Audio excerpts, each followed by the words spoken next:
Olá, como vai? Aqui quem fala é Fausto Machado. Hoje nós vamos ter um podcast, é um pouco diferente do tema que a gente está acostumado aqui no Café com o Doutor, mas a gente vai colocar num contexto e vamos falar algo de medicina, mas o tema hoje vai ser Ilíada. Então hoje a gente chamou um amigo, o Tawan Castro. Ele é historiador, né? Posso falar assim. Informação. Perito em grego e formado pela USP.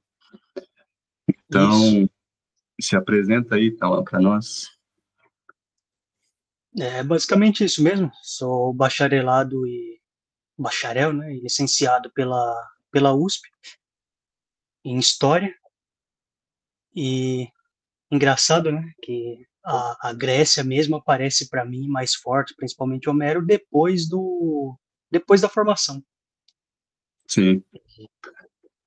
Foi aí que eu comecei a me debruçar mais forte sobre essa questão principalmente da Ilíada. Um livro que eu brinco que eu sou diletante nesse assunto, mas que já tem me acompanhado há algum tempo e espero aí conseguir contribuir com algum comentário interessante sobre esse assunto. Legal. Eu conheci a Ilíada e os gregos há algum tempo. O Tawan que me apresentou. E a ideia hoje realmente é comentar a Ilíada e tentar tratar algum paralelo, algum contexto aí com a medicina, mas não ficar atrelado só a isso. E, além disso, nós podemos fazer algum comentário que seja específico dos gregos, né? Só queria deixar, assim, notado que os gregos são o pai da medicina moderna, teoricamente. A gente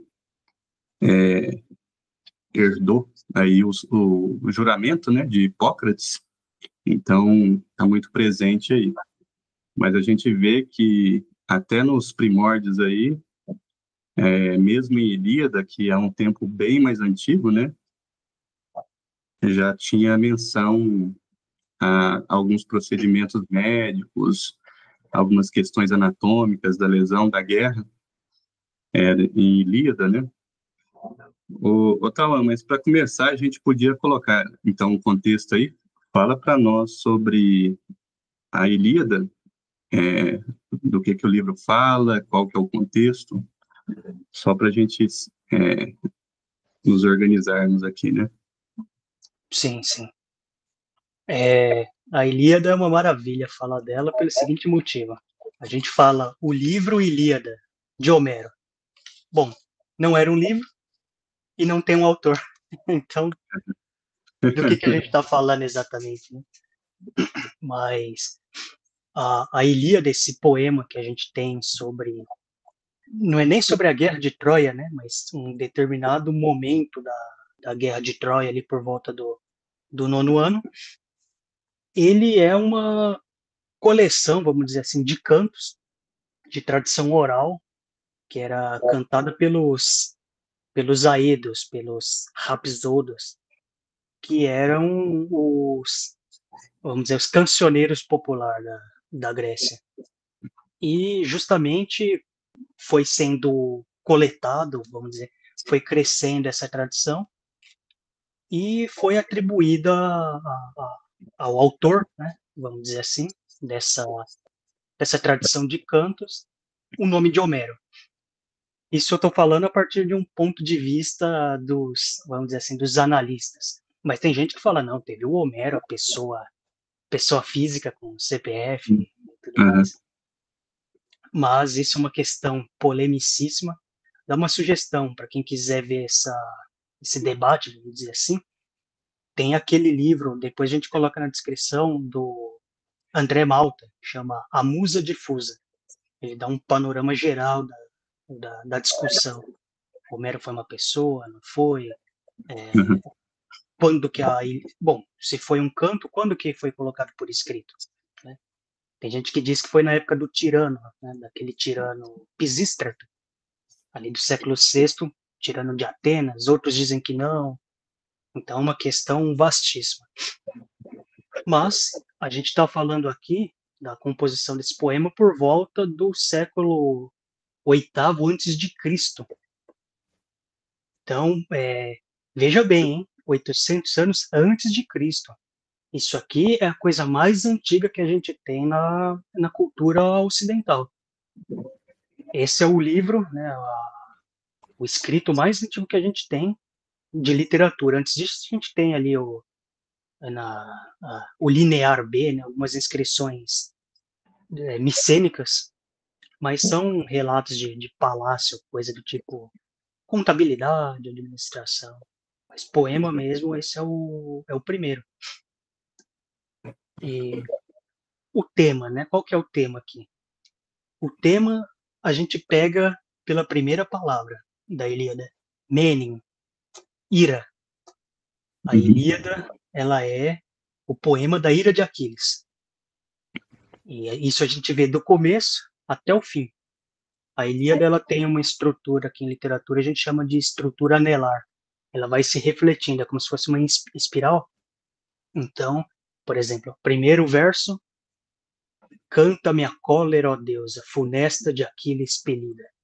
Primeiro canto, o anúncio, né? O poema é sobre a ira de Aquiles. E no último canto, no último verso do último canto, a gente tem, vamos dizer, o resultado dessa ira. E os funerais foram estes de Heitor, domador de cavalos. Então a gente tem essa estrutura que vai se refletindo ao longo desses 24 cantos. É interessante colocar, vamos dizer, os antecedentes da Guerra de Troia. Porque a Guerra de Troia todo mundo conhece a parte do cavalo, né? Cavalo que o primeiro presente de grego e tudo mais. E qual que é o cenário? Supostamente a gente teria isso é narrado no chamado ciclo épico, num poema que, se eu bem me lembro, se chama Cíprias, alguma coisa assim, mas que uma deusa chamada Eris não foi convidada para um banquete, né, dos deuses. Eris, deusa da discórdia, ninguém quer discórdia numa festa, né? Então, ela dá um jeito de entrar lá, ela joga uma maçã de ouro, um pomo, e tá escrito a mais bela, para a mais bela. E aí as deusas mais fortes vão para cima. Opa, a mais bela sou eu. Aí vai Atena, deusa da sabedoria, da estratégia. Afrodite, a deusa do amor sexual. E Hera, a cônjuge do deus maior, Zeus. Deusa do casamento, né? E vai atrás desse pomo. Zeus, que não é bobo, tira o corpo fora, fala, não vou decidir isso aí não, porque embora eu seja o maior deus do Olimpo, tudo tem limite, né? Falar que Deus é feia não é uma coisa que termina bem, não. Ele escolhe um mortal para fazer esse julgamento e chama na época, um rapaz chamado Paris Alexandre, filho do rei Príamo, rei de Troia. E ele é subornado pelas deusas.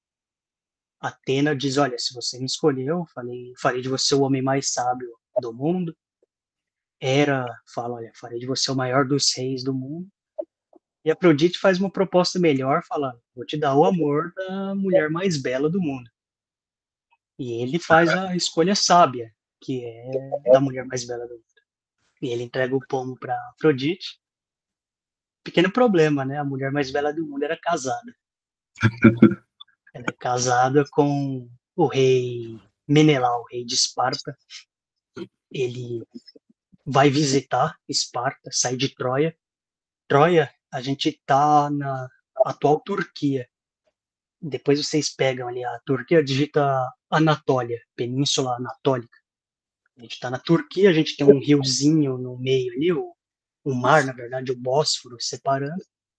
De lá ele vai para a Grécia, para o Peloponeso, e ele se hospeda em Esparta, recebe presentes e vai embora com um presente que não foi dado. Esse ele pega por conta própria. Ele fere. Então ele fere um negócio que é muito grave para os gregos, que é a questão da hospitalidade, em grego xenia. E a partir disso, o Menelau, né, convoca Agamemnon, que era na ocasião rei de Micenas, o reino mais forte da Grécia, e aqueles reis estavam todos unidos por juramento. Então coliga-se os reinos da Grécia para fazer uma expedição militar até Troia para vingar, né? E obviamente a gente já está aqui saquear tudo e fazer aquela pilhagem boa, né? Guerra é isso, né? O guerreiro não ganha salário, não é um exército profissional. O que o guerreiro ganha? Mulher e butim de guerra. Butim de guerra, mulher, butim de guerra é a mesma coisa. E esse é o contexto. Então a gente tem uma guerra que está durando 10 anos. Troia, ela tem uma muralha que assim, é inexpugnável e foi construída por 2 deuses, Apolo e Poseidon. Eles estão há 10 anos ali, e ali no 9º ano a gente tem esse período, nesse período cerca de, acredito que 3 meses mais ou menos, de o que se passa a Ilíada, que é quando Aquiles briga com Agamemnon, se retira do campo de batalha, e Aquiles, o melhor dos guerreiros, ele se retira e os gregos começam a sofrer baixas em cima de baixas, até que, por um infortúnio, Aquiles tem de voltar ao campo de batalha. Acho que a gente pode dar spoiler aqui, né? Tá liberado spoiler? Ué, alguns milhares de anos, né? Tá liberado. Spoiler. É igual tomar spoiler da Bíblia, né? Ah, meu Deus, Cristo ressuscita. Porque vocês me falaram, agora eu não vou ler mais o Evangelho. Mas o que acontece é que Aquiles, ele reclama com Agamemnon. Primeiro, eles saqueiam uma cidade ali perto, né?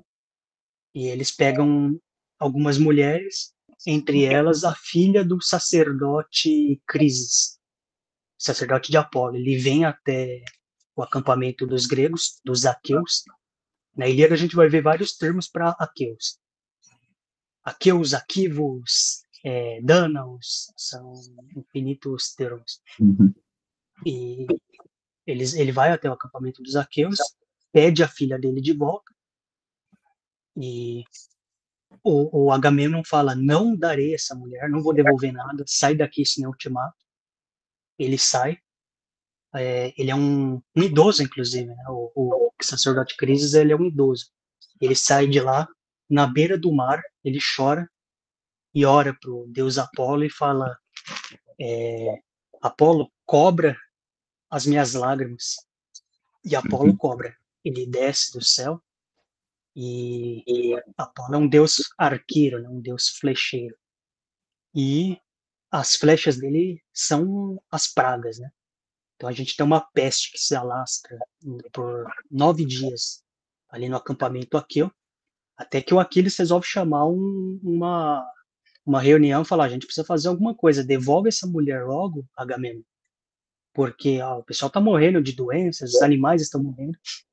E o Agamemnon fala, perfeito, devolvo, porém você vai ter que me recompensar, porque eu não vou dar a minha escrava, o meu butim de guerra, né, e você fica aí no bem bom. Então eu vou mandar buscar a sua escrava, que é a Briseida. E Aquiles fica tão indignado com isso, que ele se retira do campo de batalha e fala para a mãe dele, olha mãe, que é uma deusa, né, a deusa Tétis, fala, pede para Zeus, que Zeus castigue eles, para que eles percebam, né, a importância que eu tenho. Pode parecer uma coisa mesquinha, né, no começo, mas veja bem, o Aquiles ele foi para morrer na guerra. Havia uma profecia de que se ele fosse, ele por ser filho de uma deusa e ter sido banhado no rio Estige pela mãe dele, se ele ficasse na casa dele, na Fitia, ele viveria para sempre. porém de modo anônimo. Se ele fosse para a guerra, ele morreria jovem. Porém, seria lembrado por todos os séculos dos séculos. Bom, que é verdade, né? Estamos Uhum. aqui 2000 anos depois de Cristo, Lembrar. 2.800 anos, falando dele, né? E ele se retira, os aqueus começam a sofrer baixa em cima de baixa, até que a situação fica tão drástica que começa a pegar fogo nos navios, os troianos conseguem ir para a praia por fogo em um navio, o navio do Protesilau, e aí Aquiles permite que o grande amigo dele, o Patroclo, vá para o campo de batalha com a armadura dele. Esse amigo morre, o Patroclo, e é aí que Aquiles volta para o campo de batalha, mais para vingar o amigo do que por preocupação com Agamemnon. Sim. Seria esse o enredo básico. Ah, deu para ter uma ideia muito boa. Agora, ó, Otton, já que você citou aí Apolo, né, levando as pragas, talvez um conceito antigo aí dos gregos, mas eu diria que está até um pouco presente, né, vamos dizer assim, na medicina atual, que é a ação dos deuses, né, na saúde, né? Então, por exemplo, mesmo hoje, a gente ora a Deus para ter melhora, para ter a cura. E mesmo lá naquela época, então, pelo que você falou aí, os deuses atuavam diretamente aí na vida das pessoas, certo? Então, Apolo mandou as pragas. Daí, tem como falar assim um pouco dessa relação dos deuses? Daí, assim, talvez dando algum enfoque assim na questão de saúde, como que era tratado a saúde dos gregos, a medicina, se tinha algum deus que era específico de cuidar de ferimento, de praga, enfim. Eu acho que para começar é uma boa, né? Sim, sim. De fato, os deuses, bem notado, eles são responsáveis diretos por tudo que acontece. Vamos entender bem, a gente não está falando quando a gente fala da Grécia, do, do nosso Deus, o Deus cristão, Sim, que é onipotente, por espírito. Os deuses gregos são politeístas, são diversos deuses, né, plural deuses, sim, e eles são, vamos dizer, a, não é só, como é que eu posso dizer, forças da natureza, isso seria um reducionismo. Eu gosto daquela definição do Walter Otto, de são teofanias naturais, né? Vamos dizer, é a natureza naquilo que ela tem de divino. Então, um exemplo, um rio, não é um rio, mas é naquilo de divino que tem o rio, é aquela divindade, né? Então, a Atena, por exemplo, não é só estratégia, sabedoria, mas é naquilo que tem de divino nela, é a teofania da sabedoria, entende?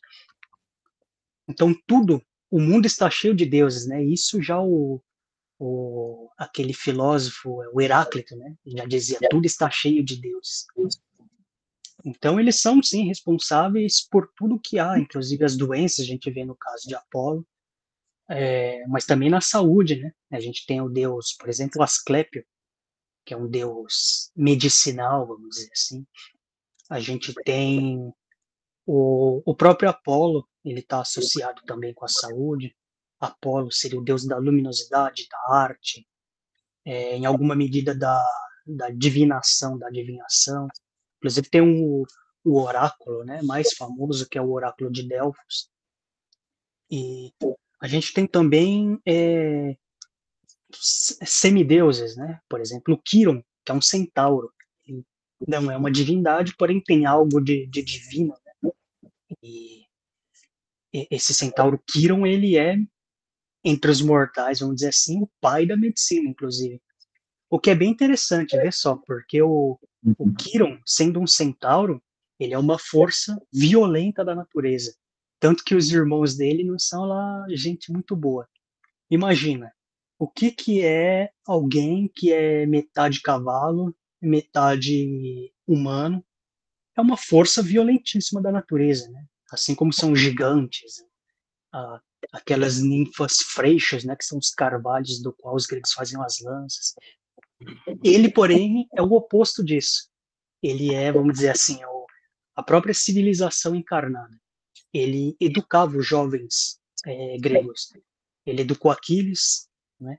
E Aquiles educou nas artes, na arte da lira, da música, etc., inclusive da medicina. Tanto que Aquiles ele ensina para Patroclo um pouco da medicina dele, né? A gente vai ver ali alguns trechos. E dentre esses que ele ensinou a medicina, o mais famoso é Asclépio, né? Que ele é divinizado, mas ele próprio é um médico, né? Mas não é um médico, vamos dizer assim, puro, igual o Hipócrates. Ele Uhum. é, ele cura também com um poder divino. Isso que você fala da questão da religião. Então, na Grécia, todos os deuses são capazes de causar doenças e curar as doenças, né? Inclusive, a gente pode ver mais adiante ali, adiante até historicamente, o culto dos coribantes. Coribantes são os discípulos da deusa Cibele. Eles têm ali músicas e métodos catárticos de curar doenças, que eles entendem como possessões. E a gente tem também a questão do miasma, que ao mesmo tempo um termo bom para traduzir é poluição. A pessoa fica poluída, fica suja com, por exemplo, com um crime que ao mesmo tempo reverte em doença, né? A Uhum. gente tem a questão o mais famoso, o miasma mais famoso é o do Édipo, né? Ele mata o pai, não sabia disso, e a cidade de Tebas fica poluída, até que se puna o responsável, que no caso era o próprio rei Édipo. Então a gente tem isso muito forte no começo da Ilíada. A gente tem uma poluição, um miasma, né, que é a peste, que precisa ser, para que se cesse, precisa ser ofertado um sacrifício reparador, né, no caso, para o deus responsável, que é o Apolo. Então, ao mesmo tempo, ele causa a cura e causa a doença. A Sim. gente tem essa questão muito forte na Ilíada, assim, na Grécia como um todo. Uhum. É, você citou aí a Asclépio, a gente podia falar então do. Porque daí vai ligar os dois mundos, vamos falar assim, né? O mundo dos humanos ali em guerra, que é a figura do Macaon, né? Que é um médico. Correto? E Macaon ele vai ali em auxílio de Menelau, né? Eles vão atrás dele na guerra, ele está durante a batalha, né? E os soldados vão atrás dele lá, falam, ó, Menelau foi ferido, e Menelau, até então, foi a causa da guerra, né? Foi a esposa dele que foi roubada, então era alguém importante, e o Macaon foi lá. E Macaon, vamos colocar assim, como se fosse essa ligação entre os dois mundos, né? Dos deuses, porque ele é o filho, né, de Asclépio. Ele é, Correto. ele é o filho de Asclépio, então tem essa ligação divina, vamos dizer assim, do culto aos deuses, de pedir aos deuses pela cura, pela melhora, né? Mas também ele representa aí a medicina tradicional, vamos colocar assim, porque ele vai ali naquele contexto de guerra, Menelau é ferido na coxa, né? Se eu não me engano, e, e ele vai prestar o auxílio ali meio que cirúrgico, né? Então Sim. eles falam assim que ele pega, analisa a ferida, ele expõe, ele tira tudo que está ali atrapalhando, expõe a ferida, retira a flecha e ele suga o sangue, né? Ele suga o sangue com a boca para talvez tirar algum inchaço que estava dando ali. E ele coloca ervas, né? Na tradução do Homero que a gente leu, que é a nossa referência aqui, ele fala que ele coloca fármacos apaziguadores, né? Eu vi que alguma tradução fala que é folhas abrandadoras, e muda muito. Então, assim, parece que é algo de cura pelas plantas, assim, que tem algum mecanismo, e tem algumas plantas que pode ajudar a estancar sangramento, melhorar a dor, aliviar a dor, mas ele vai lá, dá esse auxílio, limpa a ferida, né? E Menelau sai do campo de batalha e Macaon dá ali o seu auxílio, né? Então ele é essa ligação aí entre a medicina divina e a medicina tradicional ali de combate. Você poderia falar um pouco, Otávio, desse trecho aí para nós? Sim, sim. Acredito que seja até interessante ler o trecho, um trecho curto. Vamos ler aqui o trecho, a gente está falando aqui do canto 4, dos versos 213 a 219, que é quando o Macaon faz essa cirurgia da extração da flecha. Então vamos ler aqui. Eu estou lendo na tradução do Trajano Vieira, tá? Então vamos lá. Ele chega, né, e ele chega ao Menelau, tá caído. A flecha ela fica grudada no cinturão dele, então ela não chega a pegar o órgão vital. E aí entra a atuação desse desse médico. É dito assim: logo extirpou do cinturão a flecha, e assim que a puxa, as farpas aguçadas se romperam. Desata a peça multicintilante e abaixo o cinto e a faixa, burilados por bronzistas.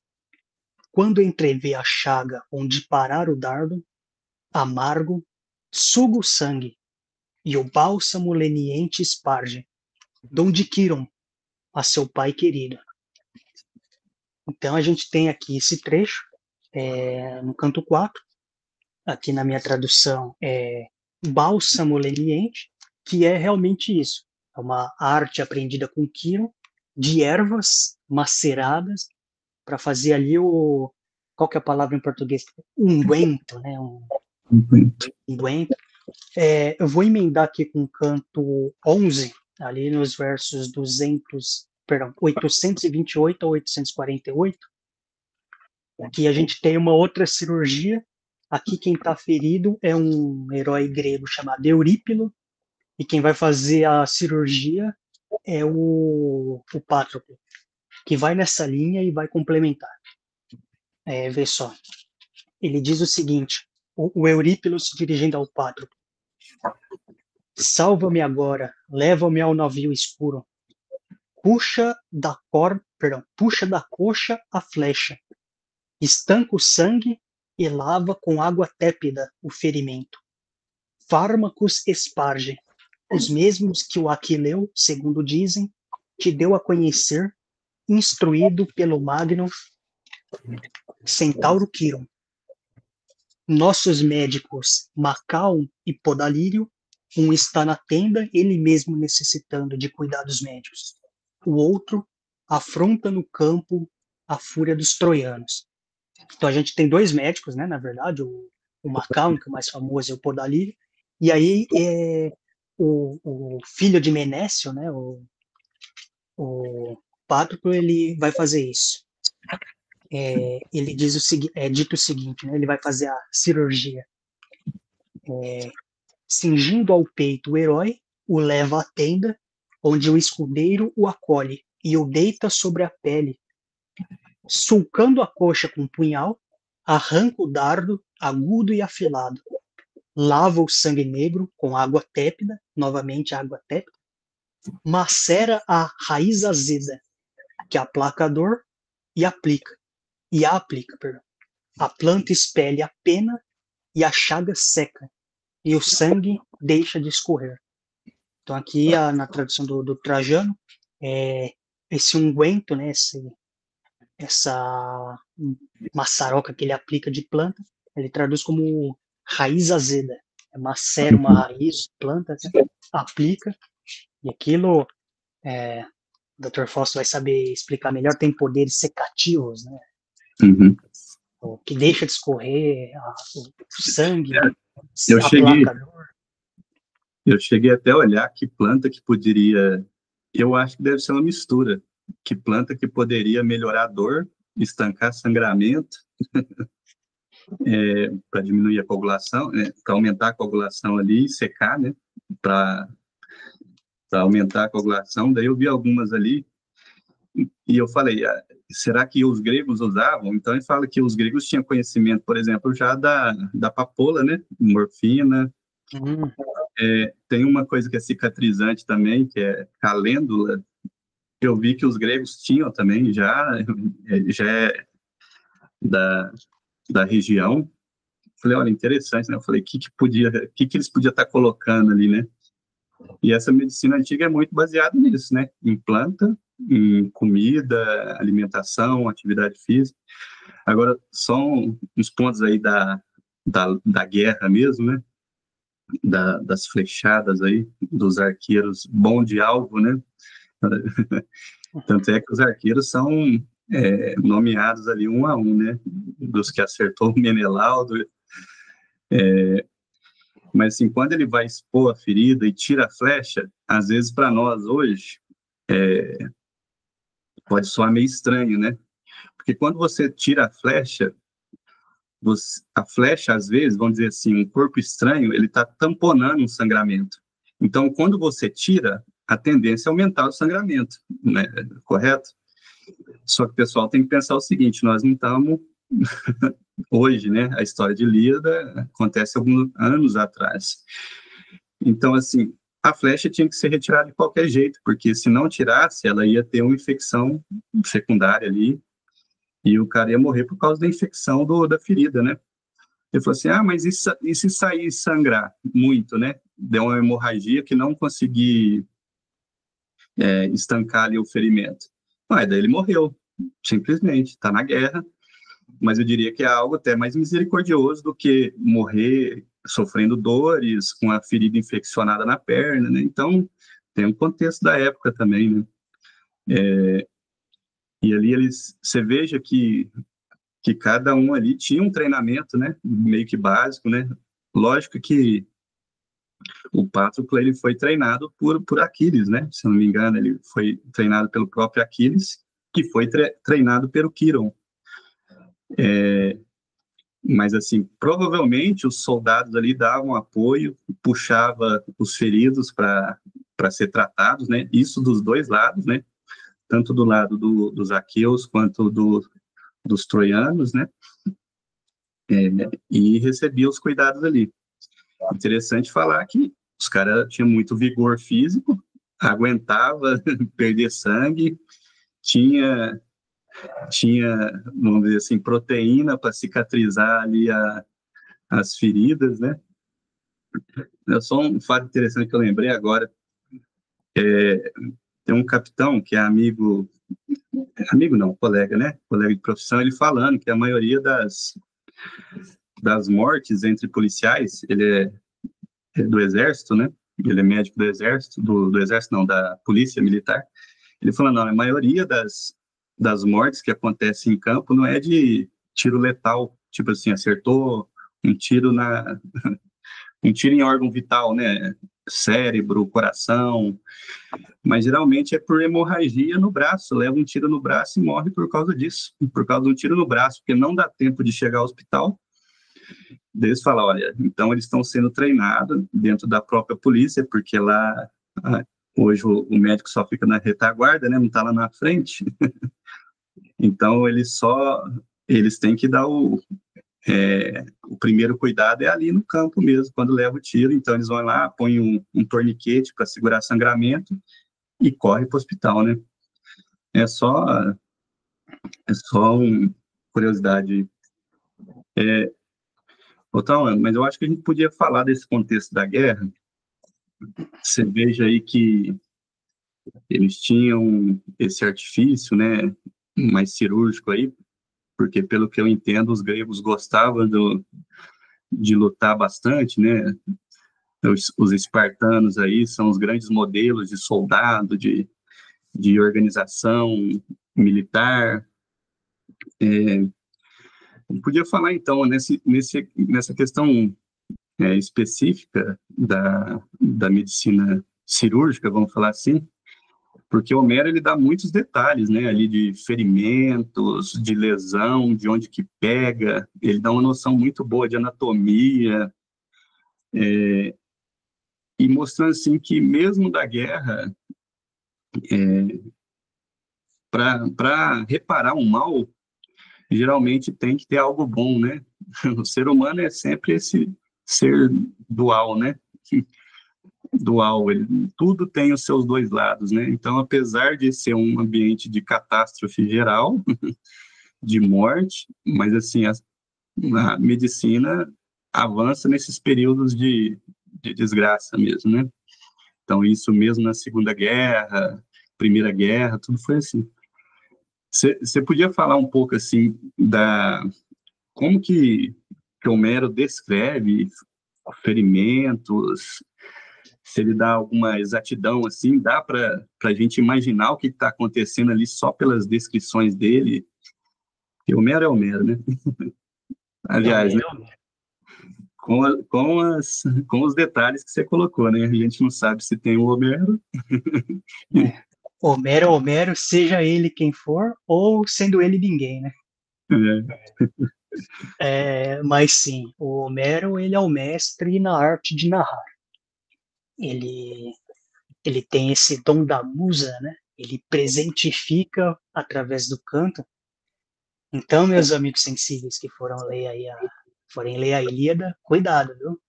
O Homero é totalmente explícito, ele dá descrição certeira, cabeça que rola, e ele menciona o local, o corte na clavícula, o corte foi no tendão, é, sim, ele é totalmente explícito, a gente pode até ler um trechinho aqui da primeira morte, né, que a gente vai ter ali no canto 4, que é o filho do Nestor, uma figura que vamos tentar Uhum. comentar aqui ainda, que faz, né, é o primeiro a matar alguém, o Antíloco, ele mata um outro personagem que a gente vê o nome aqui, que eu não me recordo bem, mas é totalmente gráfico e preciso. Vamos abrir aqui no canto 4, a primeira morte, a gente vai ter ali no canto 4.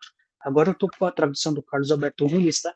Que eu gosto tanto da sonoridade dessa cena, que tá dito o seguinte, ali no verso 457 e em diante.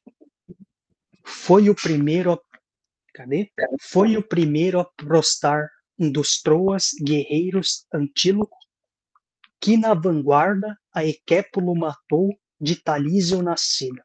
Agora a descrição da morte. Aqui é a partir do 459. Na crista do elmo ondulante, certeira pancada lhe assesta, que fez o crânio partir-se, entrando até o cérebro a ponta, a ênia da lança potente, cobriram-lhe as trevas os olhos. Então a gente tem aqui a, a lança, né, a ponta da lança que entra na crista, né, de cima para baixo. Então o golpe foi nessa direção, entra por cima, sai por baixo, entrando até a lança. E aí é a cena clássica da morte, né? É as trevas que cobrem os olhos. Bom, quem já desmaiou sabe o que significa, né? Fica tudo preto e você apaga, né? Então, você vê que ele é muito preciso. Por exemplo, quando o Aquiles ele mata o Heitor no final, tá dito. Ele afunda a espada, ela entra entre o pescoço e a clavícula. Então, nesse espaço que a gente tem aqui, onde ele afunda a espada, que provavelmente vai descer cortando até chegar no coração, né? Acredito. Então, Uhum. é um golpe tanto e totalmente explícito, né? Você vê que o Homero, ele tem muito conhecimento de causa. Vamos dizer assim, esse homem já deve ter. O que é irônico, né? Porque dizem que se o Homero existiu, ele é cego, ele teria sido cego, né? Mas esse cego viu muita coisa, viu? Porque de anatomia ele manja. A gente vê é, ali que ele tem um bom domínio, de fato. E dentro dessa coisa da preparação, isso que você falou, Dr. Fausto, é verdade. Todos eles tinham um preparo básico, né? Eles são guerreiros, mas eles têm um preparo básico em algumas áreas. Um pouquinho de medicina, né? Claro, a gente tem os especialistas, né? A gente tem um Macau, a gente tem um Podalírio, mas mesmo outros, né? Você vê, por exemplo, o Pátrico, que não é um médico, mas conhece essa arte um pouco, é capaz de prestar um socorro ali em determinado momento, né? E, quer dizer, a gente está dentro de um projeto que é o projeto da Paideia, que é a formação de um, como é que a gente pode dizer, de um ser humano íntegro, né, na sua integridade. Então, alimentação, você mencionou a questão de Esparta, a gente pode até citar um outro livro aqui sobre a questão das leis de Licurgo, né, o legislador espartano, mas alimentação, treinamento militar, treinamento físico, não é beleza pela beleza, né? Alguém pode ler ali, os gregos ficavam se banhado em óleo pelado no ginásio. Não, não, veja bem. Primeiro que a gente tem uma imbricação entre o que é bom e é belo. Se é bom, é belo. Se é belo, é bom. Que a gente tem ali a palavra kalos, que é essa ideia da beleza e do bem. Mas essa formação integral do homem, né? E acho que vale a pena ali, apesar de a gente não estar aqui falando de Grécia, sim, da época da Esparta, né? Um pouco mais tardio. Ali, Licurgo, acredito que seja século VI também. Esse autor aqui, Miguel Spinelli, no livro Educação e Sexualidade no Perímetro Cívico da Polis Grega, ele faz um comentário que eu achei oportuno para citar aqui, olha, veja só. Ele diz o seguinte, deixa eu achar aqui. Aqui, olha só. Foi nessa direção, segundo Xenofonte, que Licurgo forjou um ideal educador em favor dos jovens, em particular da futura mãe, que deveria submeter a determinados regimentos físicos controlados pelo médico, pelo ginasta e pelo gastrônomo. Olha que interessante, médico, ginasta e gastrônomo. Licurgo uniu, digamos, estes três profissionais, o médico, o ginasta e o gastrônomo, em um só ofício, o da educação espartana, que a esse respeito, com finalidades diferentes, englobava meninos e meninas. Dado que ele tomou por mestre os mais sábios e os anciãos da polis, então ideou a partir desses três profissionais a chamada paiderastia, no caso dirigida aos meninos, né? Cujo termo, de um ponto de vista cívico, enalteceu um amor cuidadoso requerido dos mais sábios e dos mais velhos em favor dos meninos, né? Então, a gente tem aí a união, né, do médico, do gastrônomo, diríamos nós hoje, do nutricionista e do preparador físico, né, do ginasta, em favor dessa, falando no caso dos rapazes, né, da paiderastia, da onde vem o termo paideia, a preparação do homem, mas o homem na sua integridade, né? Então, se você é forte, você ainda assim vai precisar ter uma boa saúde, né? Se você precisa, por exemplo, aqui não está mencionado, mas a gente tem também a questão do professor de artes, do professor de canto. E uhum, na Grécia, na época a gente está falando aqui no caso de Esparta, de Licurgo, mas isso vale para a Ilíada também. A gente tinha o preparador desse nobre, né? Tanto na alimentação quanto na ginástica. Ele precisava ser forte, ele precisava saber as artes, ele precisava saber falar, né? E precisava saber lutar. E com tudo isso ele precisa saber comer também, né? porque, enfim, não sou especialista em medicina alimentar, mas é um tanto mais difícil você ser um guerreiro muito forte à base de alface, né? Imagino eu, né? Então, tem essa questão também, né? Você me permite, Dr. Fausto, já emendar aqui uma outra coisa que a Bárbara Graziosi, nesse livro O Homero, saiu pela editora Minema, ela comenta sobre essa questão da alimentação. Ela vai dizer o seguinte, olha, ou vamos dizer, o grego real, olha que interessante, a dieta deles, do grego real, sem ser o da Ilíada, cadê? A agricultura fornecia o que as pessoas consumiam no dia a dia. Carne vermelha era consumida basicamente em festas religiosas, quando grandes animais eram sacrificados e imediatamente consumidos, antes que a carne pudesse estragar. Então, o que eles comiam mais, o grego, no dia a dia, era peixe, né? Isso está dito na questão nos símiles, né? Naquelas comparaçõezinhas, como o pescador que faz tal coisa, assim fez o herói tal coisa. Então, o grego do dia a dia, ele consumia muitos vegetais, né? Frutas, leguminosas. A carne vermelha não era tão comum. A carne vermelha geralmente era um elemento de sacrifício. Oferecia-se, por exemplo, um boi em sacrifício a determinado deus e depois distribuía a carne.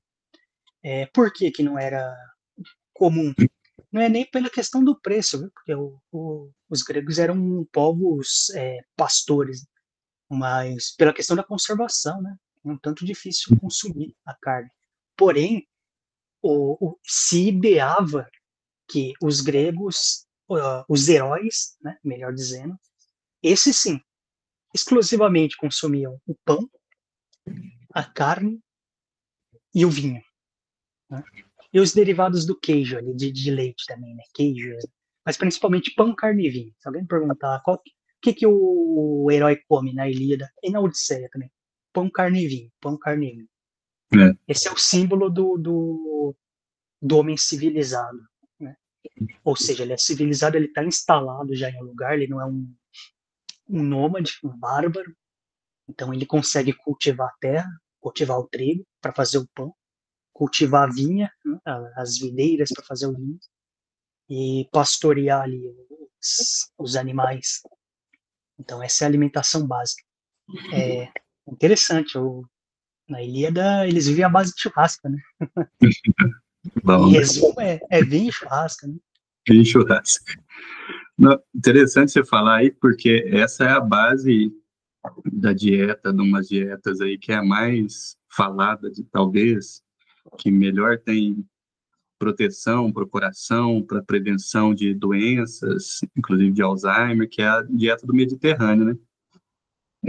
Peixe, azeite, muita leguminosa, né? Verdura, fruta e o pão, né? Então, pão com cereal, pão integral, essa aí é a base da dieta mediterrânea, que é, vamos dizer assim, a mais aclamada. Mas é interessante falar na Ilíada aí, né? Realmente a dieta deles, pelo menos pelo que a gente consegue ler, é basicamente carne assada. Então, toda hora estão fazendo realmente um churrasco, põe no espeto lá, e dá esse ambiente, assim, de todo mundo descontraído, né? Vamos conversar, amizade e tal. O vinho, pão, né? Tem até um pão que é específico lá, o pão, e não tem peixe, realmente. Os caras são navegantes e não fala muito do peixe, pelo menos na Ilíada, né? E o que deve ter acontecido ali no cerco a Ílio, né? A Troia?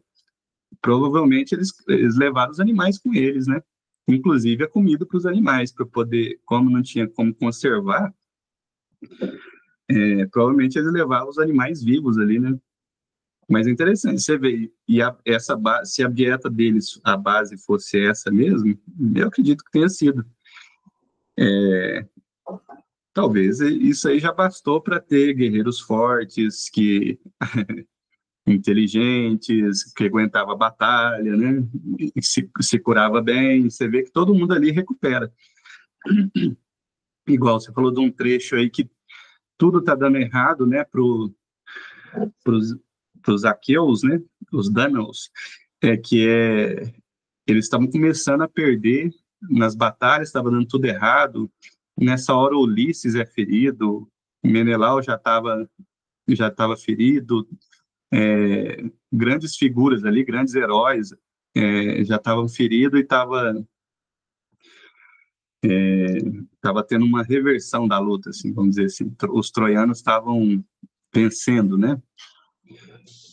Então, aquele momento ali, todo mundo teve que ficar quietinho e esperando se curar para continuar brigando depois, né? É o tempo de recuperar para continuar a luta, né? Agora, isso é interessante falando que na educação grega tinha os instrutores, né? Os tutores. Você falou o nome aí que eu não vou conseguir repetir, Da paiderastia, é, instituição da educação grega, né? uhum. Daí, na figura, vamos pegar agora em Ilíada, essa figura de alguém que seja um instrutor, um aconselhador, alguém que mediava conflito ali, a gente podia falar da história de Nestor, né? Sim, Então, sem dúvida. ele fala ali no relato dele que ele já está já 2 gerações se passaram e ele continua lutando, né? Então ele conhece muito de estratégia de guerra, conhece de emoções humanas. Então ele é o grande mediador, por exemplo, entre o conflito entre Agamemnon e Aquiles, né, no princípio ali. Você podia falar um pouquinho da figura do Nestor, Otawan? Nessa figura do Sim, homem sim. mais velho, que orientava os mais jovens, impetuosos. Sim, sem dúvida. A gente tem algumas velhinhas, né, na Ilíada, na Odisseia também. Os principais do lado grego de fato, é o Nestor, né? A gente tem alguns que são mencionados, mas não estão no enredo em si. Por exemplo, Peleu, pai de Aquiles. Do lado troiano, a gente tem os conselheiros do rei Príamo e o próprio rei Príamo, né, que também é um hiper veterano, né? Ele já tem também 2 gerações. 2 gerações para um grego é muita coisa, viu? Hoje em dia é normal você ver seu trineto, né? Você tem o Uhum. neto, bisneto e o trineto, e se bobear, tem gente que já tá vendo o tetraneto, né? Mas isso não era muito comum, né? Naquela época. Então, o Homero, ele frisa essa coisa de que Nestor é idoso. Nestor, ele viu gerações anteriores, então ele vem com essa carga da experiência para contribuir. É bem interessante, né? Porque o que é um idoso num campo de batalha? Bom, ele não vai pegar uma lança e brigar com escudo e espada. O que ele vai fazer então? O Nestor, ele é um grande cavaleiro, ele guia os carros, né? O carro grego de guerra, você imagina o seguinte: costumava ser uma biga, né? No caso da Ilíada, a gente tem as bigas, 2 cavalos atrelados, um que guia, que é o condutor, no caso o Nestor é esse condutor, e alguém que vai é, com uma lança, mais de uma lança, na verdade, matando os inimigos, né? Então o Heitor, ele é esse grande guia de cavalos. Ali no canto 4, inclusive, o Agamemnon vê ele arrumando a tropa, né, dando conselho. Ele, muito sábio, ele fala o seguinte: olha, os bons de guerra vão na frente e atrás, e os covardes no meio. Por quê? Os bons de trás empurram e os da frente bons conduzem. E os covardes não tem para onde fugir, né? Estão prensados ali. Vai ter que ir para a guerra, sim, senhor. o Agamemnon vê isso, né? Fica feliz, né? Fala, puxa, esse é um grande homem, né? Uhum. Ali, a partir do canto 4, eu mencionei, né? Verso 311 a 323, está dito o seguinte, ó, Agamemnon, o rei, se alegra quando vê Nestor, né? E com palavras rasas logo cumprimenta. Senhor, pudessem teus joelhos acatar o coração que trazes do teu peito. Mas a velhice, mal comum, te oprime, Senhor. Quem dera ela batesse um outro, e fosses tu moço. E o ginete gerênio respondeu-lhe assim: Fora eu mesmo, Atrida, que matou um dia o herói Euretalião, mas os olímpios nunca concedem tudo de uma vez a nós humanos. Eu era jovem, hoje a idade pesa em mim, mas mesmo assim não evitarei estar entre os cavaleiros para lhes dar conselho. É o prêmio da velhice. Então ele diz, queria eu ser aquele herói, né, que no passado matou o Ereutalião, um gigante, né, uma espécie de Golias da época dele. Mas ele fala, infelizmente, os deuses não concedem tudo de uma vez, né, aos homens. Então, agora eu não tenho a força, mas eu tenho a sabedoria. Antes eu tinha a força, mas não tinha tanta sabedoria. Então você vê que ele é esse grande conselheiro. É ele que apazigua a briga de Aquiles e Agamemnon no canto 1. É ele que, em determinado momento, sugere que se mande um espião para ver o acampamento inimigo. É ele que sugere que seja enviada uma embaixada para pedir para o Aquiles voltar. É ele que pede para o Patroclo mandar o Aquiles voltar. Então ele é sempre esse grande conselheiro, né? E Uhum. inclusive tem um determinado momento aqui que ele come uma comida, ele retira um soldado da guerra, por sinal um Macau, hein, um médico. Então o pessoal está desesperado. O médico está ferido. Agora ferrou, né? Se o médico está ferido é porque a coisa tá mal, né?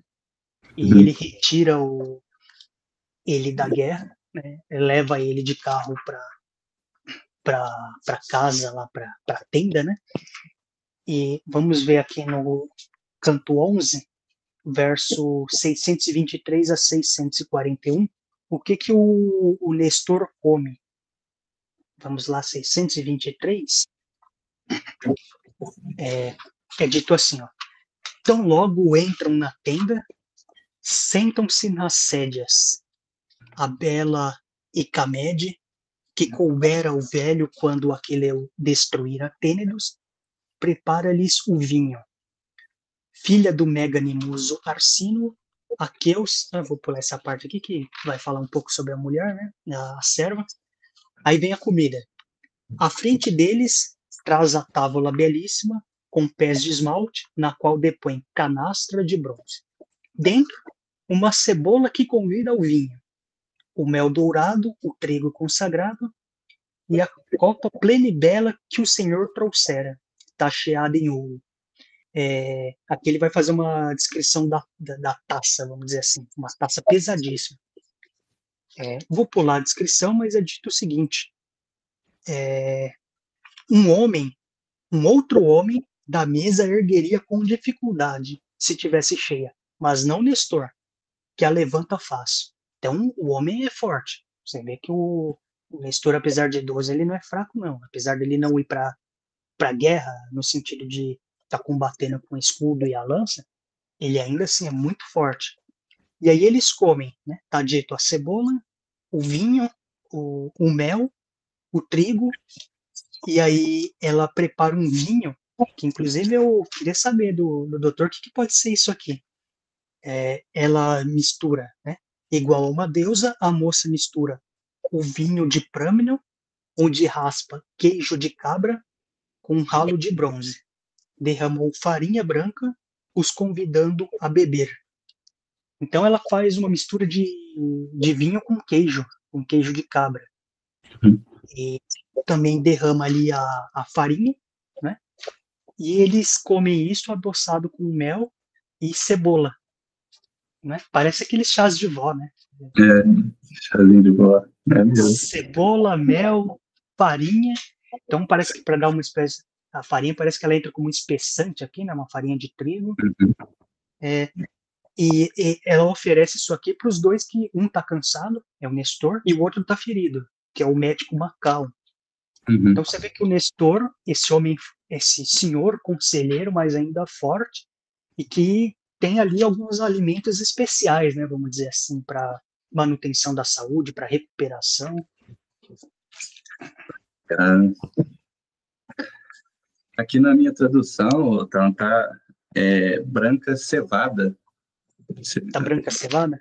Cevada. Mas daí é questão de É, tradução. Não sei. é uma farinha, né? Uhum. Ah, A gente sabe que algum. de cevada ou de trigo, né? É, ou os dois, Talvez ele Sim, falou só farinha.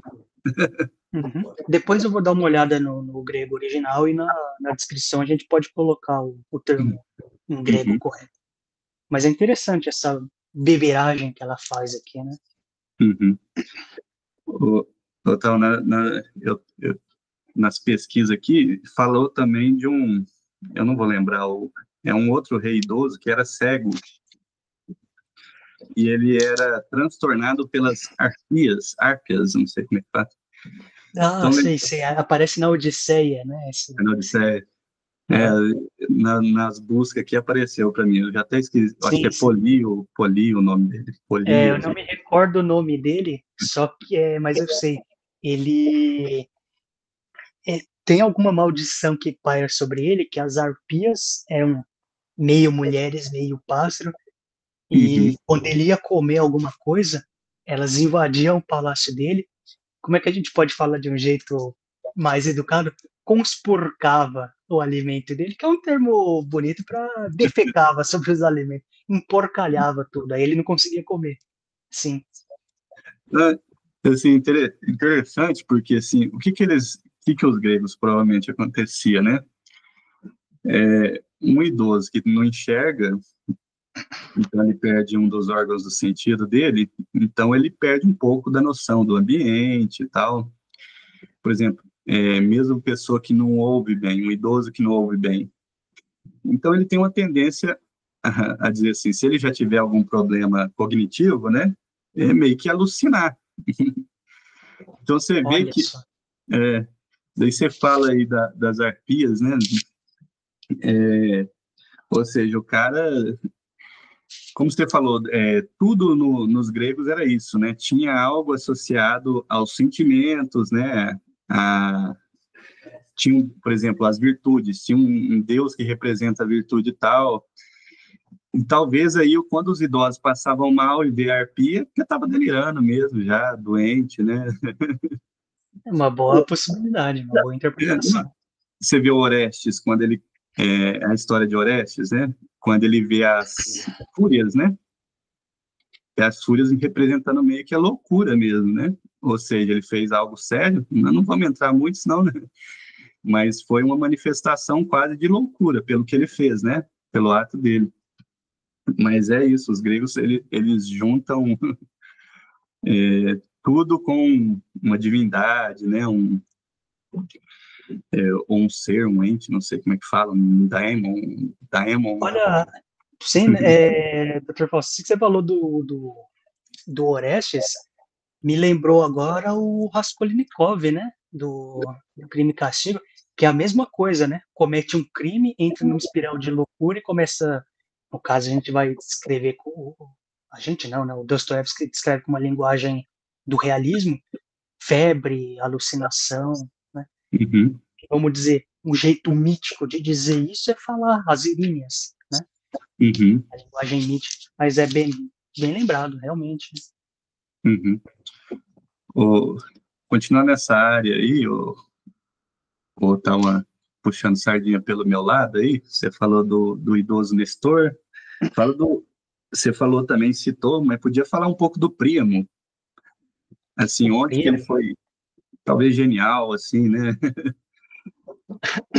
Fala do sim, o Príamo grande aí. Príamo. O O Príamo, o rei de Troia, ele era um homem que, vamos dizer assim, o homem tinha um vigor, hein? Que até onde me consta, ele tinha 50 filhos e 50 filhas. O Eita. palácio dele era gigantesco e tinha quartos conjugados, assim. Era um grande corredor com quartos anexos, assim, para ele e para os cunhados, né? Para os filhos e com as cunhadas, né? Com as noras, né? Melhor dizendo, e com as filhas, com os genros, né, dele. E o Príamo, ele vai perdendo aos poucos os filhos dele, vão morrendo na guerra, até que ele perde o melhor de todos, que é o Heitor. O Heitor é impossível alguém ler a Ilíada e falar, peraí, mas esse aqui não é o inimigo? Por que eu tô gostando tanto desse aqui? Talvez até mais do que o Aquiles. Eu, Sim. sinceramente, não conheço ninguém que leu e de primeira gostou mais do Aquiles do que do Heitor, né? Eu não aconteceu comigo, nunca vi, né? É, Mas o que ocorre é que quando ele entra, ele e a mulher dele, que também é muito idosa, né? Quando eles perdem o Heitor, ele entra numa depressão profunda, ele começa a arrancar os cabelos da cabeça, ele rola no chão, no esterco, joga pó, isso é um gesto ritual, mas ele se desfigura, né? Fica em trapos e não come, nem bebe e fica sentado, chorando o filho dele, porque o Aquiles ele fez um negócio terrível, né? Ele levou o corpo de Heitor embora. E para o grego, se você não sepulta seu falecido, ele não entra no descanso dele, né? Ele fica vagando na beira do Hades, vamos dizer assim. E quando o Aquiles leva o corpo embora, ele entra nessa. Hoje a gente pode dizer depressão, né? Uma crise depressiva, até que ele tem uma inspiração divina. Os gregos têm essa coisa, né? Ninguém nunca tem uma ideia, sempre vem de fora, é uma inspiração divina. Os gregos, tem um autor chamado Brunis Snell, com um livro chamado As Origens do Pensamento entre os Gregos, uma coisa assim. Ele diz, os gregos não têm a noção de interioridade, então tudo que brota dentro de si, eles atribuem a uma coisa que vem de fora. Existe uma linha, um lugar limítrofe, vamos dizer assim, uma espécie de órgão do sentido chamado thumos, que às vezes é identificado com o coração, e é dali que brota, vamos dizer, o Deus age, né? Então é dali que brota a ideia, uma força súbita, etc. Mas aí ele fala, eu vou resgatar o corpo do meu filho, custe o que custar. E ele vai no acampamento inimigo, ele vai de noite, ele é guiado pelo deus Hermes, ele entra na tenda do Aquiles, quando o pessoal vê o Príamo, aquele senhor no meio daquele monte de guerreiro, ele se assusta. O Príamo velhinho pega a mão do Aquiles, beija a mão dele e fala, eu estou fazendo o que nenhum homem fez em toda a história da humanidade, que é beijar as mãos do assassino do próprio filho. O Aquiles olha para ele, levanta ele do chão, dá de comer, e ele olha para aquele senhor, ele lembra do próprio pai, então ele chora. Ele fala, eu também tenho um pai idoso, que nunca mais vai ver o filho. Ele se identifica ali, né? Então vamos dizer, naquele senhor, naquele idoso, ele lembra do pai dele, que também é idoso. Então o Príamo, ele é esse idoso, ao contrário do Nestor, que é um idoso que, vamos dizer, para usar o termo do Nietzsche, ele tem essa vontade de potência que faz valer a força dele. O Príamo é o idoso que sofre. Ele é o idoso que perde o filho, ele é o idoso que vai ter a cidade saqueada. Mais um spoiler aí, né? Mas me perdoem. Troia perde, tá, gente? Ele vai ter a cidade saqueada, vai ver os netos sendo esmagados com pedra, sendo jogados de cima das torres, com a esposa morta, coisas terríveis. Mas até o fim, vamos dizer assim, ele segue firme, apesar da depressão, e consegue esse ato final, né? Uhum. Resgatar o corpo do filho, né? E apesar da depressão, digamos assim, conseguiu dar sepultura para o próprio filho, né? Uhum. É uma figura tristíssima da Ilíada, sem dúvida. Uhum. Da depressão, vou falar alguma coisa de depressão, no final ali, que a depressão, por exemplo, é fator de risco não há nada a ver, né, coisa de médico, mas é fator de risco para Alzheimer, por exemplo, isolamento, né, aquele idoso que se isola, e apesar de tudo, né, você falou aí, foi muita perda, né, foi muito gatilho de estresse, né, emocional. Ele segurou firme e não enlouqueceu, né, não virou um gaga. Sim. E ficou ali até o final, né? E esse ato dele, eu acho que talvez só um idoso consegue, viu, né? Se humilhar desse jeito pro Aquiles, né?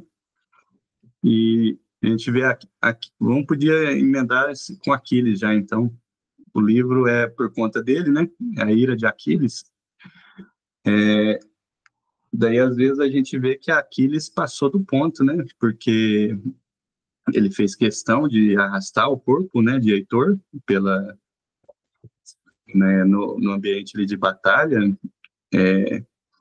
mas ali parece que ele passou do limite, né? Então a gente pode agora você falou de Príamo, um exemplo de humildade e tal.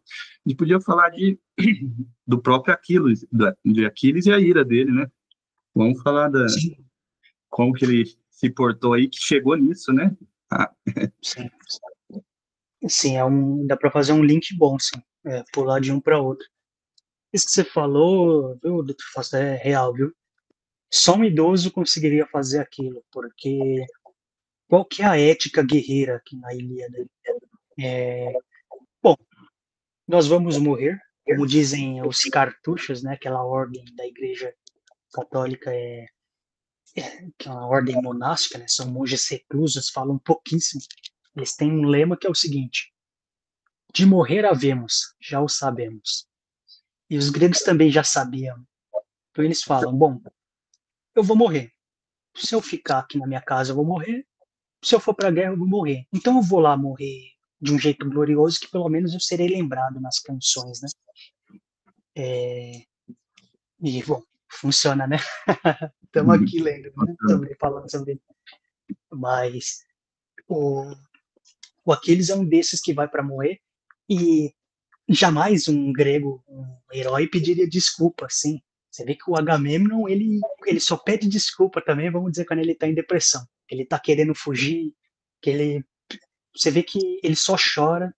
Agamemnon é uma outra personagem que está com um sintoma claríssimo de depressão, vamos dizer assim. Você vê que ele só chora. Ele chora e fala: quero ir embora, quero ir embora, quero ir embora. Os aliados têm que bater o pé, falar: não, a gente já está aqui, ninguém vai embora, não. Diomedes fala: volta você, eu não vou voltar. Né? E o Príamo já não tem mais nada a perder, né? Ele não é mais um guerreiro.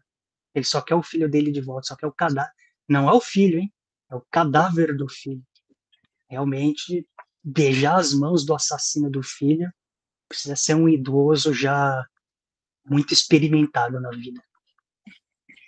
E falando em morte e depressão, a gente tem o Aquiles. O Aquiles, ele é o homem mais excessivo da história. O Aquiles, tudo que ele faz é em excesso. Ele é bom demais na guerra, ele é violento demais. Ele, quando ama, ama demais, é o famoso meu erro é amar demais, né? No caso do Aquiles, você vê que é, aquele que ele jurou proteger na guerra, o Patroclo, ele vai até as últimas consequências para proteger esse amigo, e quando não consegue, ele entra numa loucura, né? Numa espécie de loucura. Então, o Patroclo, ele é mais velho, né? Vamos entrar na polêmica aqui, né? Embora a tradição, já os próprios gregos da época clássica tenham visto ali no Aquiles e no Pato um casal, né? O Herotes e o Herômenos, né? O amante e o amado. É uma coisa que os próprios gregos já faziam. A Ilíada em si, falando a Ilíada, ela não dá sinal, né? Ela não deixa, não subentende isso em momento nenhum. Se foi feita a interpretação disso, perfeito, é lícito, pode se fazer, mas não é dito aqui. Inclusive, essa ideia do Aquiles mais velho e do Patroclo novinho, né, não é verdade, porque o Patroclo é mais velho que o Aquiles. Né? Mas, de qualquer forma, eles foram criados juntos e no mesmo reino, né, pelo Peleu, o rei da Fitia, né, pai de Aquiles. E quando esse amigo dele morre, ele entra num ciclo de dor que é uma das páginas mais pesadas de ler, né, as páginas mais pesadas já escritas ou já cantadas na história. Quando ele recebe a notícia da morte do Pato, se eu bem me lembro, é o Antíloco que dá a notícia. O Antíloco precisa segurar as mãos dele juntas, assim. Ele puxa as mãos do Aquiles para si e segura, porque ele temia que o Aquiles puxasse a espada e se matasse. O Aquiles, ele entra nessa coisa da dor, do luto, de um modo tão intenso que ele não come, ele não dorme, ele não se dá os prazeres da carne, ele não se deita com nenhuma mulher, ele só chora e quer matar o Heitor, que matou o Patroclo. É a única coisa que ele quer fazer. E uma vez que ele faz isso, ele arrasta o corpo do Heitor pro acampamento, ele ultraja o corpo do Heitor, ele chuta, ele arrasta, e você vê que ele já fez o que ele deveria fazer, já vingou a morte, mas não basta. O Aquiles, ele tem acessos de ira. É dito, por exemplo, que ele está na tenda, aí de repente ele começa a chorar, ele sai da tenda, começa a chutar e arrastar o corpo do Heitor, volta, chora de novo, tem surtos de ira, sai, ultraja de novo o corpo do Heitor, volta, e ele fica nisso até que os próprios deuses falam, chega disso, e o Heitor, o Príamo, vai resgatar o corpo do filho.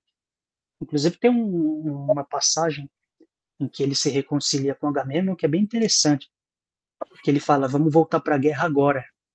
E o Odisseu fala, não, vamos alimentar as tropas primeiro, porque o Odisseu, esse homem da praxis, vamos dizer assim, né, o Polítropos, o homem de muitos ardis, ele sabe que o ardor bélico, o ardor guerreiro existe, mas saco vazio não para em pé, né? Então ele fala, o homem se não alimenta o gaster, o estômago, da onde vem inclusive a palavra gástrico, né?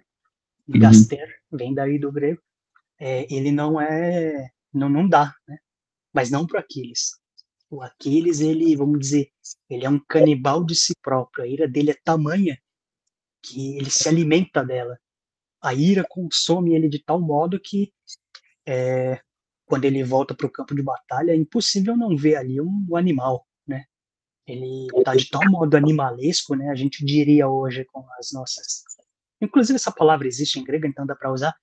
Ele está de tal modo demoníaco, né? Ele parece um daimon, um deus, só que um deus no seu elemento quitônico, no seu elemento negativo no campo de batalha, que a própria natureza se revolta. A gente vê o rio Xanto, né, tentando, né, o Simeonte tentando afogar ele, de tanto que ele joga cadáver naquele rio, aquelas águas. Então você vê que ele tá com surtos de ira muito forte. O luto dele, ele não se manifesta numa depressão, ele se manifesta numa ira. Não, quer dizer, não se descarta uma depressão, né? Mas ao contrário, ele não para e fica imóvel, né? É igual o Príamo. É o contrário. Ele fica ativo, ele fica hiperativo e muito irascível, mais do que ele já é, né? Ele vira o próprio demônio, né? Uhum. E até que resgatado o corpo do... Aliás, antes disso, né, ainda, é feito jogos fúnebres, né, com uma espécie de jogos olímpicos, né, em miniatura, que tem competição de corrida de cavalo, arco e flecha, corrida a pé, luta livre, qual que é o termo hoje? Uma espécie de jiu-jitsu, né, um wrestling. E aquilo serve como uma espécie de catarse para aquele povo, né? Vamos colocar para fora esse elemento, esse água, essa disputa, né, que a gente tem dentro. Vamos jogar isso para fora para ver se dá uma apaziguada, né?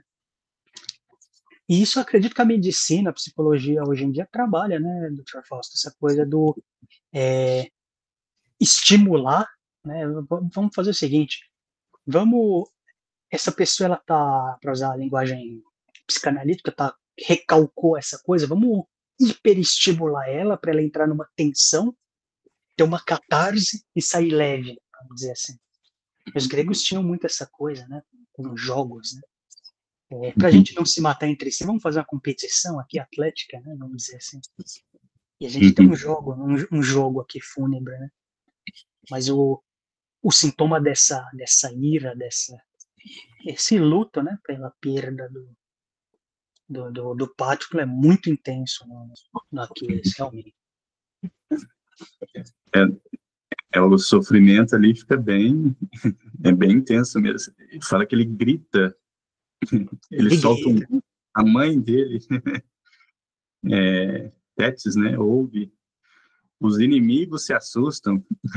Você fala, a ira dele era tanto assim, na hora que via que os troianos o viam, o pessoal saía correndo. Precisamente. Quando ele recebe a notícia, tem a muralha do acampamento aqui, imagina um semicírculo, uma muralha e um poço na frente da muralha. Ele sai ali no fosso e ele grita, e quando os troianos ouvem aquilo, eles olham, eles veem como se o rosto dele, em cima da cabeça dele, tivesse uma chama. Eu falei, ele tá como se fosse o próprio demônio, né? E isso reforça, né? Ele, vamos dizer, o ódio dele é visível e o grito dele de dor é tão intenso, mas tão intenso, que, se eu não me engano, 3 vezes 12 soldados morrem apenas com o grito dele. O grito dele é tão atordoante que eles dão meia volta, caem no fosso, caem debaixo de cavalo, se furam as estacas que tem ali no fosso. É uma coisa apavorante de se ver aquela dor, né, dele. Realmente. Então, assim, além da questão da força física, parece que, eu acho que faz talvez parte do treinamento deles, mas inclusive questão de música, né, você falou, mas a impressão que eles também tinham um treinamento de resiliência, assim, mental, né? Você vê que eles gostavam de provocar um outro no campo da batalha, isso fazia parte da briga, né? Da luta. Faz parte. Então, o outro, vamos dizer assim, um ou outro estava cometendo, como é que a gente falaria na linguagem de hoje, um bullying com o outro lá, dá uma sacaneada. É interessante isso aí também, né? Sim, porque isso desestabiliza, né, o inimigo, né? Você provoca ele para ele ter uma ação precipitada, né? Isso talvez, igual a questão da ira de Aquiles, talvez para outros, o cara que fica muito irado, né? Talvez vai cometer alguma coisa, vai ser em excesso, vai acabar morrendo rápido, né? Mas o Aquiles não. O Aquiles enfrenta até o rio, né? Até o deus, né? Até o rio ele enfrenta, né? Ele quase morre afogado ali. Sim. Quase morre. Só para parar ele é só o deus ali, né? Sim. O Aquiles, ele tem uma força desmedida, né? E ele, como esse herói, ele, embora abalado psicologicamente, vamos dizer, quando ele está abalado psicologicamente, o problema não é meu, o problema passa a ser seu. Que você que vai ficar desestabilizado, né? Por causa da ira dele. Mas enfim, você vê que a Ilíada ela é uma grande tragédia, né? Tem gente que diz a Ilíada é a mãe das tragédias e a Odisseia é a mãe das comédias, porque o Aquiles ele faz um pedido: mãe, pede para que Zeus faça com que esses gregos aprendam o meu valor. E o pedido dele é atendido. Só que ele não sabia que a glória dele custaria a morte do amigo dele, senão ele jamais teria pedido isso. Então, Uhum. esse é um tema clássico que vai a Atenas, a Grécia vai desenvolver por meio das tragédias, né, do teatro. Então, essa coisa do homem que não consegue ver até o fim as ações dele, né? Isso é uma coisa muito forte aqui na Uhum. Ilíada, no Aquiles. Você falou, Dr. Fausto, inclusive, dessa questão da parte mental, do treinamento mental, vamos dizer assim. A gente mencionou aqui, né, as depressões, vamos dizer assim, os surtos de raiva, o luto. Isso era uma coisa que acontecia mesmo. Dentro da medicina grega, a gente não pode descartar também a questão a gente pode dizer hoje, psicologia. A gente tem aquela medicina hard, vamos dizer assim, um médico de campanha, né, que extrai flecha, um médico de batalha ali. A gente tem um tratamento um cirurgião.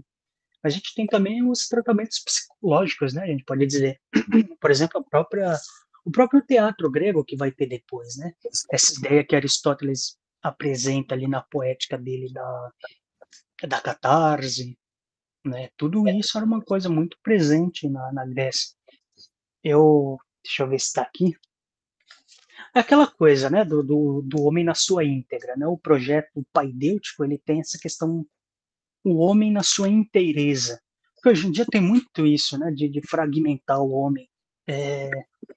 Não, por exemplo, um exemplo, né? Não, a escola precisa ensinar investimento para a criança. Tá ótimo, saber lidar com finanças é ótimo, mas é só isso? O homem é só o financeiro, né? Não, o homem é mais do que isso, né? Ou então, ó, hoje está na moda essa coisa, não, tem que ser forte, tem que, sabe, essa coisa, tem que fazer um projetinho com o Cariani, e é ou não é? E esquece a parte intelectual. E do outro lado tem o intelectual, não, tem que só ler livro. Não dá para fazer tudo. É difícil, pô, saber que o homem é multifacetado, né? Uhum. E pra gente para os gregos não, né? Os gregos não era não, né? E Então, eu estava vendo perdão, pode seguir. não, pode falar, pode falar. Dentro dessa coisa, eu estava relendo aquele livro Os Gregos e o Irracional, do Dodds, acho que é Eric Dodds, e eu estava, o nome já diz, né, ele explora essa questão da parte mais irracional da psique humana. E ele vai falar ali do culto das coribantes, a gente mencionou em algum momento, e eu achei interessantíssimo. Eu separei uns trechinhos aqui. Perdão se a citação sair mais longa do que deveria, mas essa aqui eu gostaria da opinião de alguém que entende. Vê só que interessante, Dr. Fausto. Deixa me pegar aqui na página 83. Ele comentou sobre os ciclos de Dionísio, né? O menadismo, né? Aquela coisa do transe, da loucura. Aí ele fala sobre as coribantes o seguinte, vamos lá, no século V a.C., os coribantes haviam desenvolvido, a seu modo, um ritual especial para o tratamento da loucura. Mania, né? O termo em grego. Uhum.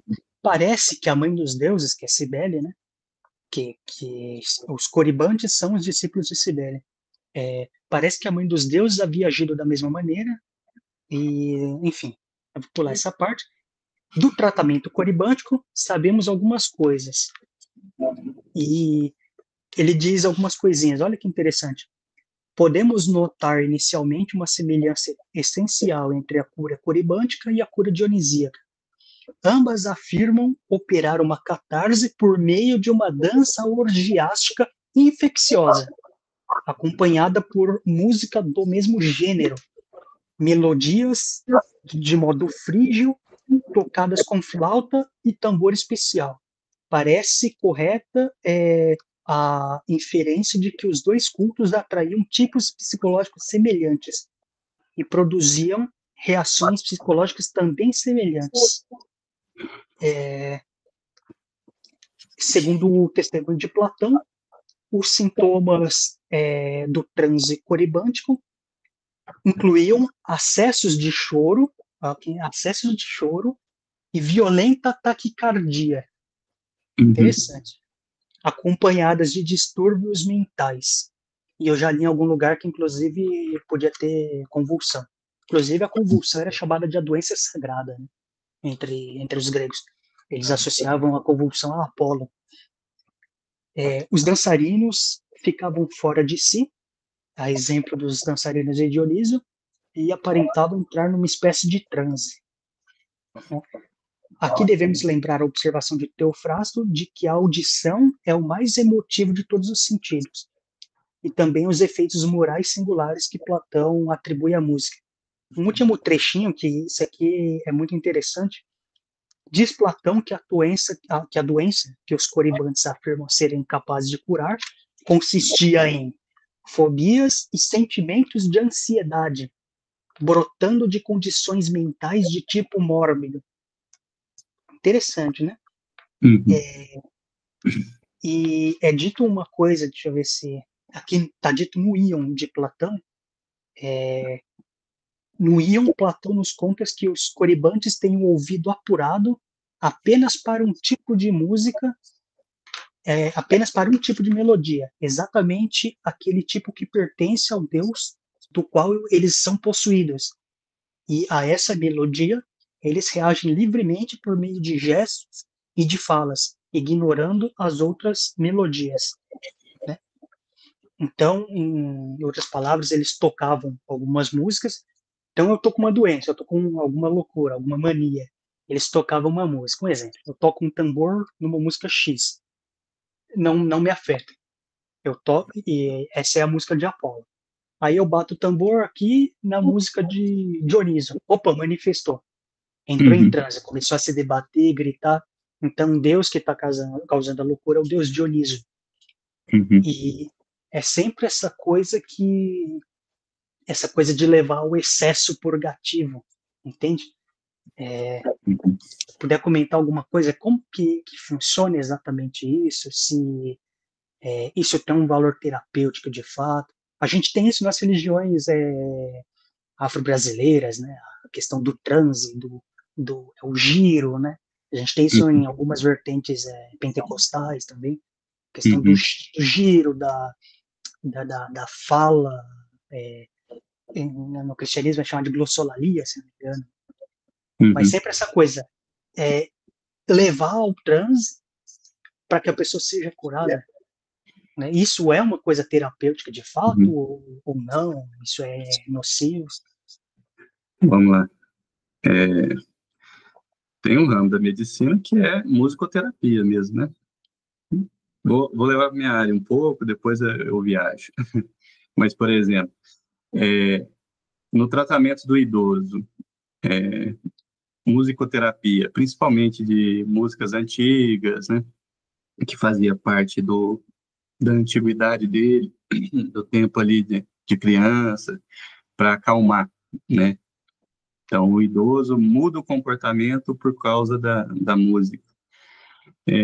Você falou aí, a música ela tem um papel nas emoções muito forte. Isso aí eu vou falar de forma empírica mesmo, né? A gente, por exemplo, quando você escuta um rock, aquilo ali te traz algumas emoções específicas, né?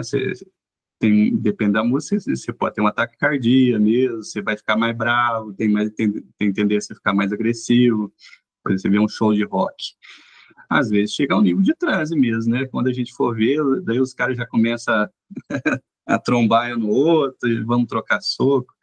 Ou seja, a música tem uma influência muito grande assim na emoção humana. Vamos para o outro lado, uma música clássica. Eles falam que, por exemplo, ouvir música clássica aumenta a inteligência, ou seja, predispõe, né, a aumentar a QI só de ouvir. Então, eu acho que tem uma relação muito forte com a emoção. Quando a gente leva para o lado da atividade mental, né? Por exemplo, os gregos, um dos pontos-chave dele era a música, né? Pelo que você falou, tanto mesmo as histórias deles eram cantadas, né? E tinha os coros, e a gente viu lá em Platão a música que o soldado deve ouvir. Tem que ser com um instrumento certo, daquele jeito. Então, assim, eu creio que a música ela influencia diretamente nas emoções, nos atos, em termos de reserva cognitiva. Tocar um instrumento musical é o que talvez seria o que mais causa, vamos dizer assim, é o exercício mental mais completo, porque ele acessa várias áreas do cérebro, né? Ele pega a questão de cálculo. Ah, mas tem matemática na música? Tem matemática.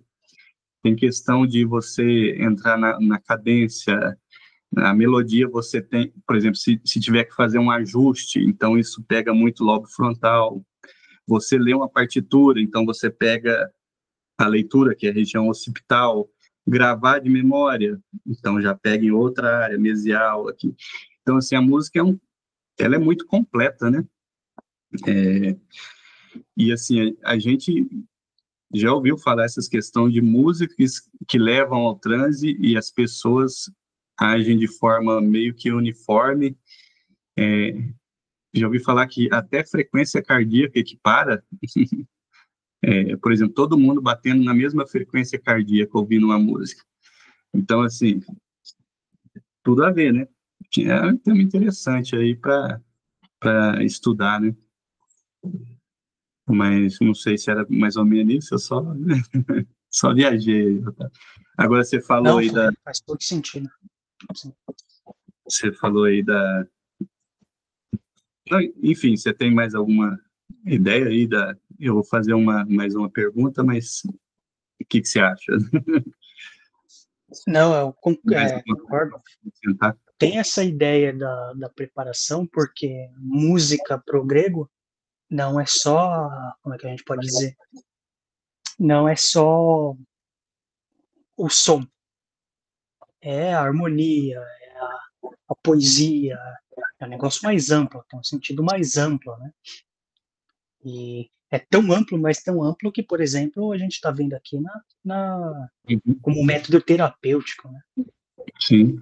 E essa questão da catarse, Dr. Faust, que os gregos têm muito forte isso aí. Isso, essa hiperestimulação que depois joga no estado de repouso, isso é terapêutico mesmo ou é presente de grego? Não, eu pensando aqui, um dos tratamentos que é uma hiperestimulação, né? Eu pensando agora com você falando aí, né? Que é uma hiperestimulação que trata muitas doenças psiquiátricas, que é a eletroconvulsoterapia, né? Aquele da choque, né? Que até é muito estigma em cima, né? Que é um sistema de tortura de paciente psiquiátrico. Mas hoje, assim, hoje é feito de forma com anestesia, relaxamento muscular, para não ficar aquela coisa, né? A pessoa não é para ela sentir dor e não é para ela ter espasmo muscular para sentir dor muscular depois. Então, hoje isso aí evoluiu, mas a eletroconvulsoterapia, ela, ela agiria desse modo. É uma hiperestimulação do cérebro num todo. Então, provavelmente teria um efeito. Eu não conhecia aí, né? Esse rito aí das corubantes, mas talvez tenha alguma coisa a ver, né? Você vê uma hiperestimulação, isso aí é para tratar depressão, depressão bipolar, né? Transtorno bipolar do humor, esquizofrenia, isso aí trata muitas doenças mentais. Né? Pelo seu relato aí, é o que, para mim, lembrou mais próximo, assim, Agora, música em si, eu só vejo essa parte do Alzheimer, não conheço, né? Sim. Que eu te falei, que é a musicoterapia, que é terapia de reminiscência, pegar a memória do idoso, para ele até, por exemplo, tem idoso que não conversa mais e você coloca uma música que era presente dela, ela começa a cantar. Então, assim, já cantora de ópera que começa a cantar do nada e ela já não fala, né? Então, assim, eu conheço mais nessa área aí, o tal. Agora, você falou também aí da doença sagrada. Eu acho só para terminar, para fechar, você dá suas considerações finais depois, mas eu queria falar da questão da doença sagrada. O Hipócrates, ele quis montar um corpo de doutrina, de filosofia, enfim, que queria dar uma causa natural para as doenças. Então, ele usa o exemplo da doença sagrada, né? Que é a epilepsia. Daí o que ele fala é o seguinte, provavelmente isso aí tem uma raiz orgânica, né? Uma raiz natural do ambiente ou da pessoa que causa isso aí. E isso aí em relação a todas as doenças, né? Então, ele até coloca, vamos dizer assim, a teoria dos humores, né? Para tentar explicar as doenças. E a medicina da Grécia é basicamente o que você já falou, é alimentação, música, exercício físico, a ênfase é essa aí, mesmo em Aristóteles depois, né? Aristóteles foi o continuador ali de Sócrates, Platão, né? Então, ele mesmo passa essa ideia, né, da questão da medicina prática, né? Mas, enfim, por que eu estou falando isso? Parece-me hoje que a gente está voltando meio para a época dos gregos, né? Onde assim, a medicina é o Deus. Hoje a medicina virou o Deus, eu diria de forma até mais ampla, né? A ciência é um Deus inquestionável. E está deixando de lado essa questão de, de experimento, né? Olha, vamos dizer, essa planta aqui é boa mesmo? Mas vamos ver os dois lados. Mas hoje muitos tratamentos chegam de forma taxativa e você simplesmente aceita. Você acha que nós estamos voltando meio lá para a época dos gregos? Hoje a ciência é um oráculo inquestionável. Só uma provocação, tal, né? Bom, vamos lá. Não, para os gregos nós não estamos voltando porque os gregos eram inteligentes, né? Certeza. É verdade que o novo oráculo de Delfos é a ciência, né? E é legal essa coisa de falar a ciência. Não tem como não lembrar do Nelson Rodrigues que falaram: você ofende o jovem. Aí ele diz: qual jovem? Para eu ir lá pedir desculpa, onde ele mora. Então, essa coisa, né, de colocar transformar um negócio que deveria ser um processo, falando dos gregos, um processo dialético de embate de hipóteses, que é dali que surge o saber. Pelo amor de Deus, ninguém lê mais o Thomas Kuhn, lá, a Estrutura das Revoluções Científicas. Discussão, embate, é a forja da ciência. A ciência só avança porque alguém discordou de alguém, em algum momento. A filosofia grega é isso, né? É o Tales falando que as coisas vêm da água, é o Heráclito que vem do fogo, é o áperon, é o não sei o que, é o átomo. É, é assim que funciona a coisa, né? É assim que faz ciência. Como é que Aristóteles faz as pesquisas dele? Ele levanta, como a gente faz hoje, quando vai fazer uma pesquisa, levanta a bibliografia. Opa, vamos ver o que disseram sobre esse assunto aqui. Então, é assim que se faz. Hoje em dia, a ciência diz, peraí, são cientistas, não existe a ciência. Existem cientistas. Qual cientista diz isso? Né? A gente pode até polemizar, patrocinado por quem? Mas, calma lá, né? São os cientistas. Olha, a corrente de estudo da Universidade de Yale segue essa linha. Porém, eu não sei, em Xangai tem a corrente oposta que vai. É assim que se faz ciência, né? Então, nesse sentido, de fato, a ciência, sim. A gente falou das teofanias naturais, a ciência ela virou uma deusa. Ela foi. Hoje a gente tem uma hierofania. Ela tem algo de sagrado, né? Quando a gente Uhum, fala ciência afirma, né? uhum, Então, de fato, né? Eu diria que a gente não. Isso não é um retorno aos gregos no bom sentido. Porque os gregos jamais fariam isso. Mas é um retorno aos gregos no mau sentido. Isso é uma espécie de paganismo, né? No fim das contas. Não no sentido negativo, falou o cristão, não digo nesse sentido. Mas no sentido de. Isso é um pensamento mítico, né? É um jeito. E olha que eu amo os mitos, né? Mas esse é um jeito primitivo de pensar. A verdade uhum, é essa. Isso não é um jeito dialético, não. Em outras palavras, isso não é científico. uhum. É muito bom. Otávio, mas daí fala das considerações finais aí, dá um fechamento aí para nós. Sim, vamos nos encaminhar para o fim. Em primeiro lugar, leiam a Ilíada.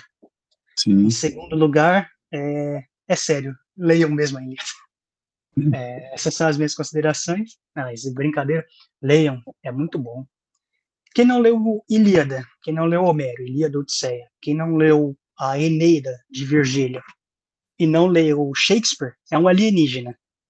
Uhum, Você não consegue se inserir na cultura ocidental se você não leu esses 3 autores.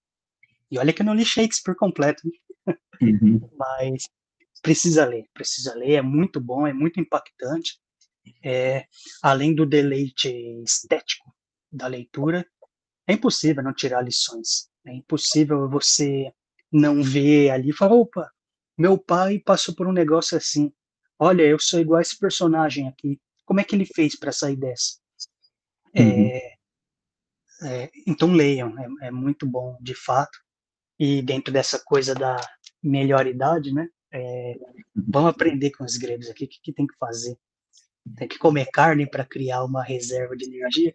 Esses dias eu vi alguém dizendo o idoso está muito preocupado com a aposentadoria, mas ele esquece de fazer a outra aposentadoria, né? A outra previdência que o idoso tem que fazer, que é músculo, né? É, É tão importante quanto o dinheiro, o músculo para um idoso, né? uhum. Essa reserva de energia para a questão da mobilidade e tudo mais. Então tem muita coisa para aprender. Então vamos ler aí a ira de Aquiles e suas consequências e como ela forjou a civilização ocidental. É muito bom. A gente vai ficando por aqui, mas eu creio que ficou bem fechadinho, né? Deu para a gente tocar muitos pontos. É o que eu falei, a gente está falando de lida, mas eu queria puxar um pouquinho para o lado da medicina e conseguimos, eu acho que conseguimos. E ainda bem que foi muito além, né? Foi muito além e isso que foi o bom. Daí essa é a primeira, vamos dizer assim, de uma nova proposta aqui do Café com o Doutor. Eu estava tomando café e obrigado aí, quero agradecer, Tauan. E tomara que a gente tenha a próxima. Acho que foi proveitoso demais. Falou? Foi muito divertido. Espero comparecer aí. Quem sabe aí no futuro tratar da Odisseia e outros Isso. aspectos da cultura dele. Tamo aí, à disposição. Uhum. E às vezes vamos sair mais da medicina também. Também é bom, não? Eu não aguento mais esse papo de médico. É, é o. Vamos falar da integridade de saberes, né? É, então tá bom, gente. Obrigado. Tchau, tchau.